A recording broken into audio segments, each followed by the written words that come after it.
Hello everyone and welcome back to Very Cold Lasagna. I'm your filthy casual host, DylanLasagna, and welcome back to the show with all the filthy casual takes on the world of pro wrestling, sports, and my San Francisco 49ers, who are getting ready to take on the Atlanta Falcons in Atlanta in their Week 6 matchup. So after an all-around smashing in North Carolina, my 3-2 49ers wrap up their yearly East Coast stay with the back end portion of their trip with a date with the Atlanta Falcons, who are 2-3. So, for the 49ers, they have to be careful here. Just like with the last game where they had to be careful with the Panthers, but especially here with the Atlanta Falcons. Just because they're 2-3 doesn't mean you could just sleep on them waiting for the next week, because the next game is a very important game, yes, against the Kansas City Chiefs at home. But what you don't want to do for this game against the Falcons is just sleep on them. Just let them pass by, because this is actually a very, very dangerous team. This is a very scrappy team to pass by, despite them being a rebuilding team. Head coach Arthur Smith is honestly, with the limited roster that he has, this is actually a scrappy team that fights hard. So let's talk about the weekend review for both of these teams. For the 49ers, they followed up their strong Monday night win against the LA Rams with an even better balanced win against the Carolina Panthers this past week in Week 5. Granted, again, a very bad Panthers team. The defense got in the face of Baker Mayfield all day long. DeMeco Ryans really loved it. What he saw out of his defense. Manuel Mosley got a pick 6 out of Baker Mayfield. Just unfortunate that he tore his ACL towards the end of the game, and now he's out for the season, which sucks. And they also limited Christian McCaffrey for the most part, although I didn't like how they allowed that touchdown in the third quarter, but it is what it is. Meanwhile, the offense finally had their awakening game. Yes, that even includes Jimmy G. Jimmy Garoppolo, who I usually call Jimmy Garbage Fail because he makes so many mistakes. But here, he actually had a somewhat consistent good game. He actually looked good for once. He zipped his throws, most of them at least, to Deebo Samuel, Brandon Ayuk, Juwan Jennings, and George Kittle. And George Kittle got more involved in the passing game. The running game was also very good. Jeff Wilson Jr., Tevin Coleman gashed the Panthers in the trenches. So I got to give credit where credit is due. Kyle Shanahan actually put together a good game plan for once. So hopefully they keep this momentum up heading into this game against the Falcons. Aside from some special teams issues and more injuries, this was an overall really good performance for my 49ers in that 37-15 beating over the Carolina Panthers to improve to 3-2. Meanwhile, for the Atlanta Falcons in Week 5, they fell into a 21-0 deficit over the Tampa Bay Bucks by the end of the third quarter. And someone would assume that they were just going to lie down, take it, because Marcus Mariota was taking sacks. He was making one too many rush throws. But no, they started actually rallying back. 15 unanswered points in the fourth quarter. They were on the verge of coming back. They had an opportunity to take the lead with less than 2 minutes left. But then there was that controversial roughing the passer penalty by defensive end Grady Jarrett. He sacked Tom Brady clean. It was a rolling sack. And yes, even though the 49ers and Falcons are opponents this week, hey, I'm an Niners fan. I'm willing to admit that should not have been a penalty. The Falcons were robbed of a chance to win that game against Tom Brady and the Bucks. The referee, Jerome Picks His Boogers, they took away that opportunity. He threw a flag for no damn reason. They stole it. They stole it away. He absolutely stole that chance away from the Falcons. And the Bucks escaped the victory 21-15. So, in a sense, I kind of feel bad, for the Falcons because, yeah, they absolutely got robbed. Absolutely. So anyway, looking at the injury report for both of these teams, just looking at it, the Falcons is definitely much smaller than the 49ers. But look at the 49ers first. Yes, the MRI did indeed confirm a torn ACL for Emmanuel Mosley. That's a big loss in that corner spot, and a lot of holes to fill for whoever's going to fill it, whether it's Jason Verrett, Diomodre Lenore, Sam Womack. A lot of shoes to fill. Big shoes to fill.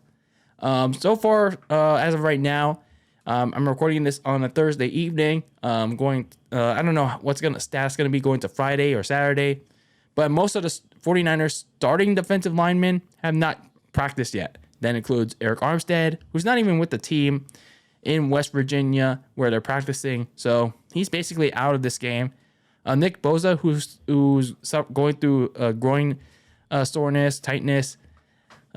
He also hasn't practiced yet, but Kyle Shanahan hasn't exactly ruled him out yet, and he's been practicing on a separate field, and he could possibly be a game time decision. So we'll see. Javon Kinlaw is also still dealing with knee irritation and has also not been practicing. So all in all, you have to wonder if it's worth having these guys chance play it, especially considering, just like in Carolina, the Falcons stadium is also artificial turf. So do you really want to chance it? I don't know. For this game, especially considering next week's game against Kansas City. I mean, I'm not saying that you should throw this game, but, you got to think about the long haul. You have to think about the long haul here. Samson Ebukam was able to practice on Thursday after missing Wednesday's practice with Achilles discomfort. Jimmy Ward, who left the Carolina game with a broken hand, he had surgery for it, and he's not going to be reevaluated until 10 days after. So just when you get Jimmy Ward back, man, you instantly lose him. That absolutely sucks. But on the flip side, I guess, you do get running back Tyron Davis-Price back. He's back in full practice after he suffered a high ankle sprain in that Week 2 game against Seattle. So you at least get some depth back at that position. And you also get good news on Robbie Gould, who was dealing with that left knee bruise after he took those 2 hard tackles in that Carolina game. But he was able to fully participate in practice on Thursday. So that's a little bit of a good sign for his status going into this game against the Falcons. But just in case, they did sign a kicker to the practice squad, just in case. Meanwhile, for the Falcons, yeah, this list is very small. Kyle Pitts, their tight end, he returned to practice and is expected to play after missing the last game against the Bucs with the hamstring injury. And linebacker Michael Walker, who was dealing with the groin injury, he hasn't played yet, but he hasn't practiced yet, but he may play. And they're still missing their top running back, Cordell Patterson. He's still on injured reserve, the short-term injured reserve, after he underwent a minor procedure, which is not specified what exactly it was for. Some of your top stories for the week for both of these teams, obviously for the 49ers, it's their continuous list of injuries. My gosh. I mean, I get it. We have a lot of depth at especially on the defensive position. But at some point, frick. You have to wonder. You have to wonder what's their limit on how much injury mania can run wild so bad, just like it did in 2020, that it's gonna start affecting the team. And it's gonna absolutely suck. It's going to absolutely suck once injury mania is going to start running wild, real hard, because I don't get it. I really don't get why injury mania goes through the most on the 49ers. I get it. Injuries happen around the week. It's you can't prevent it, but there's so much that goes on. I know I'm just rambling by this point about it, but when it happens every other year for the 49ers, there's something wrong with that picture. Your strength and conditioning staff perhaps is not training them right. It's not conditioning them right. maybe there's something to consider next year. For the Falcons side, they traded linebacker Deion Jones to the Cleveland Browns for a 2024 draft pick. So, I mean, considering that's for only a late round pick for 2 years in 2 years, I mean, he probably wasn't a decent piece to their defense anyway. So some players to watch for this Sunday's matchup for both of these teams, starting with my 49ers. Of course, you got to look at Jimmy Garoppolo again, because, he did good these past 2 games. Now, can he keep it rolling?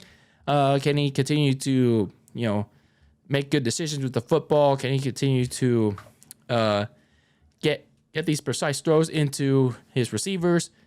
So, in general, just can he take care of the football again? Hopefully, just hopefully. I mean, I'm not saying that Jimmy Garoppolo is still our savior, because, we've had to endure for so long, but just hopefully he does fine with the football. The pass rush without Eric Armstead, Javon Kinlaw, and probably Nick Bosa. I mean, we still have some depth. We probably will have Samson Ebicom and Drake Jackson, as well as, you still have Kerry Hyder Jr. and a bunch of others. But, at some point, that pass rush is going to be heavily affected if more injuries start to happen. So hopefully they'll do fine against the Falcons on Sunday. Another X factor is Brandon Ayuk. Hopefully, they start to target him more. They start to use him. They start to integrate him more. For the Falcons, obviously Marcus Mariota. I mean, sure, he has a shitty offensive line, but just like with Jimmy G, got to make better decisions with the football. He's got to use his mobility too. He's like, sure, he can be a solid pocket quarterback, but he was a good runner. So perhaps he could go back to using his legs a little bit more often. But that's just me. Receiver Drake London, he's also Marcus Mariota's favorite go-to weapon aside from Kyle Pitts. So you gotta, for whoever's watching him on the defensive end for the 49ers, pay close attention to Drake London. Don't let him get open. Someone has to lock him down. And defensive end Grady Jarrett, he went ham on Tom Brady last week. Someone let him loose in the fourth quarter. And of course, that controversial call. And especially considering that, that left side of the line is still kind of weak, even though they didn't really allow a sack that much in Carolina. Ray Jarrett, is an animal waiting to be unleashed in week 6. So some of the keys to victory for week 6 for my 49ers, I mean, you got to stonewall the running game for Atlanta. Cordell Patterson, I mean, if he was there, he could have done something. He could have done something for these Atlanta Falcons. I mean, he couldn't do much in their last meeting last year, but in the receiving game, he definitely could have. So without Cordell Patterson in the receiving game or even in the run game, this is an opportunity to completely shut down Atlanta's running game. You also have to look out for, again, Drake London. Jimmy G has got to take advantage of that 50-50 Falcons secondary. They didn't do particularly well for most of the game. This is the Falcons secondary, mind you. But they, for whatever reason, somehow were able to lock down on Mike Evans and Chris Godwin in the fourth quarter. But I guess that was because Tom Brady decided to stop throwing. But that actually transitions to my next point. Don't give the Falcons any opportunity to come back if you're leading. Because they've been down so many times. Three of the last 5 games that they've been down. It's been the Rams and now it's been the Bucs that they've been down. And they've been able to come back. They've been able to come back in these games. I mean, even though they didn't win these games, you don't want them to give you a scare. You got to put them down in their place. Don't give them any opportunity, any sign of hope for them to come back and try to win this game. Don't give them any ounce of opportunity. Do not play 49ers football and let them come back in this game. Meanwhile, for the Atlanta Falcons, you got to protect Marcus Mariota from the 49ers defensive line. Even if Nick Bosa doesn't play, this Niners pass rush can still produce some solid production with Drake Jackson and Samson Ebicom leading that pass rush on the exterior. Yes, you don't have Cordell Patterson, but you got to get the most out of your running backs. And then attack the corner spot of whoever's going to replace Emmanuel Mosley. So if Drake London's lined up there in that opposite that corner spot of Jason Verrett or Samuel Womack or Diomodre Lenore, that's a prime opportunity to attack that spot. So while I am picking my 49ers to meet the Atlanta Falcons on Sunday, which is, well, yes, it's their last game in the 10 o'clock time slot, which is good. But then, yes, I am going to miss it because I do have work. But maybe I might sneak watch it. But who knows? But, yeah, you have to be careful if you're the 49ers. You cannot sleep on this game. These Atlanta Falcons are pretty dangerous.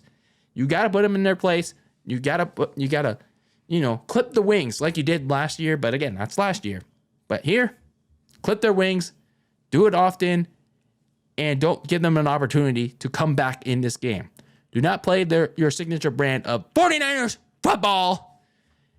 And just take care of business like you did last week against Carolina. And wrap up this 2-game East Coast trip with a sweep. Simple as that. So, those are my thoughts. That's my preview of my 49ers taking on the Atlanta Falcons in Week 6. Let me know your thoughts about this upcoming game for the 49ers in the comments below. And this is DylanLasagna signing out of Very Cold Lasagna. And make sure you listen to the show and watch all the videos and follow me on social media at Very Cold Lasagna. And until next time, peace out.